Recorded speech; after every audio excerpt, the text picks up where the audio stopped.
Dieu te parle au travers de ce verset. Que le Dieu de l'espérance vous remplisse de toute joie et de toute paix dans la foi, pour que vous abordiez en espérance par la puissance du Saint-Esprit. Alléluia. Romains 15, le verset 13.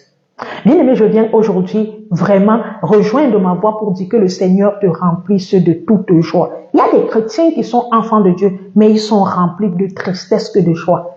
Ils sont toujours tristés, ils sont toujours frustrés, Mais ce matin, j'aimerais élever ma voix pour dire, Seigneur, s'il te plaît, ce frère, cette sœur-là, qui a toujours une apparence de tristesse, qui a toujours un cœur frustré, Seigneur, de lui remplir de paix, de lui remplir de joie par la foi au nom de Jésus. Seigneur, il y a des gens qui ne connaissent pas la joie. Il y a des gens qui ne connaissent pas la joie. Ils ne sont jamais joyeux. Alors qu'au travers de ta parole, tu nous dis, soyez joyeux en toutes choses. Seigneur, je prie que tu développes dans la vie de ce frère, de cette sœur, la joie, de connaître et d'expérimenter ta joie, de connaître et de vivre ta joie, de connaître et être toujours joyeux, même quand il a des difficultés, même quand tout ne va pas bien, qu'il reste cet homme joyeux, qu'il reste cette femme joyeuse. Seigneur, je te supplie, oh Dieu, d'aider ce bien-aimé, de vivre par la foi dans la joie. Il ne doit pas te servir avec tristesse. Il ne doit pas te servir avec amertume. Il ne doit pas te servir avec douleur, mais qu'il doit te servir joyeux. Seigneur, qu'il soit comme Lazare. Même quand il était et qu'il mangeait des miettes de pain, il restait toujours ce véritable enfant de Dieu.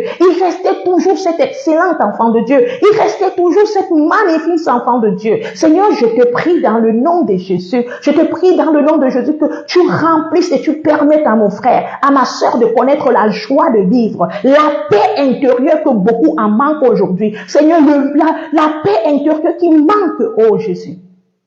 Mon frère, que le Seigneur t'accorde sa paix, qu'il t'accorde sa joie et que tu la vives quotidiennement. Vous savez, bien aimé, quand nous sommes enfants de Dieu et que nous manquons ces choses-là, on peut méditer, on peut lire, mais on va toujours rester des personnes qui ne sont pas de Christ. Parce que nous avons rempli nos cœurs de tristesse et le Saint-Esprit ne règne pas où il y a la tristesse. Le Saint-Esprit ne règne pas où il y a toujours la frustration. Le Saint-Esprit ne règne pas où il y a la colère. Le Saint-Esprit ne règne pas où il y a des douleurs. Le Saint-Esprit règne où Dieu doit régner, où un cœur joyeux, un cœur rempli d'amour, un cœur rempli. Parce que quand quelqu'un est toujours triste, il n'a jamais l'amour. Il est triste et toujours frustré. Il voit que tout va mal pour lui. Il n'a jamais apprécié même le peu qu'il a. Que le Seigneur t'inonde de la paix, de la joie et qui te stabilise. Je suis la sœur Merveille. Merci d'aimer, de partager.